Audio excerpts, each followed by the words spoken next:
ನಮಸ್ಕಾರ ಸ್ನೇಹಿತರೆ, ನಾನು ಮಾರುತಿ ಬನ್ನಗೋಳ್. ನೀವು ನೋಡ್ತಾ ಇರೋದು 24.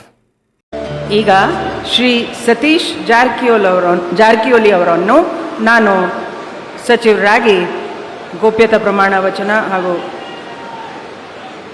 ಅಧಿಕಾರ ಪದವನ್ನು ಸ್ವೀಕರಿಸಲು ಕೋರುತ್ತೇನೆ.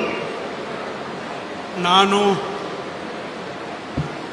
ಸತೀಶ್ ಜಾರಕಿಹೊಳಿ ಎಂಬ ಹೆಸರನ್ನು ನಾನು ಕಾನೂನಿನ ಮೂಲಕ ಸ್ಥಾಪಿತವಾದ ಭಾರತದ ಸಂವಿಧಾನ ವಿಷಯದಲ್ಲಿ ನಿಜವಾದ ಶ್ರದ್ಧೆ ಮತ್ತು ನಿಷ್ಠೆಯನ್ನು ಹೊಂದಿರುತ್ತೇನೆಂದು ನಾನು ಭಾರತದ ಸಾರ್ವಭೌಮತ್ವವನ್ನು ಮತ್ತು ಅಖಂಡತೆಯನ್ನು ಎತ್ತಿ ಹಿಡಿತೇನೆಂದು ಮತ್ತು ಕರ್ನಾಟಕ ರಾಜ್ಯದ ಮಂತ್ರಿಯಾಗಿ ನನ್ನ ಕರ್ತವ್ಯಗಳನ್ನು ಶ್ರದ್ಧಾಪೂರ್ವಕವಾಗಿ ಮತ್ತು ಅಂತಃಕರಣಪೂರ್ವಕವಾಗಿ ನಿರ್ವಹಿಸ್ತೇನೆಂದು ಭಯ ಅಥವಾ ಪಕ್ಷಪಾತವಿಲ್ಲದೆ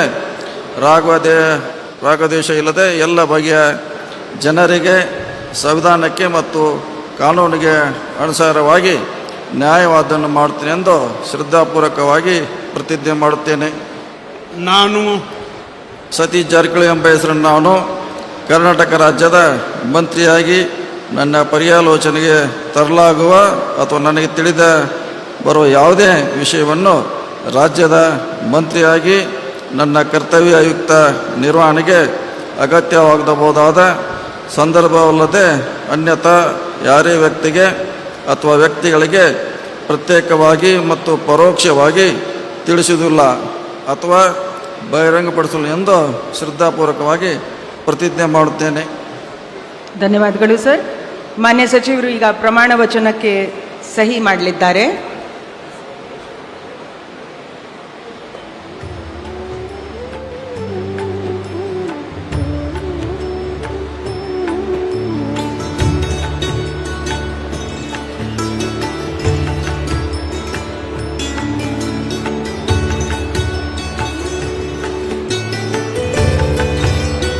ಮಾನ್ಯ ಸಚಿವರಿಗೆ ಹೂಗುಚ್ಚೆ ಮುಖಾಂತರ ಮಾನ್ಯ ರಾಜ್ಯಪಾಲರು ಹಾಗೂ ಮಾನ್ಯ ಮುಖ್ಯಮಂತ್ರಿಗಳು ಶುಭಾಶಯಗಳನ್ನು ಕೋರುತ್ತಿದ್ದಾರೆ.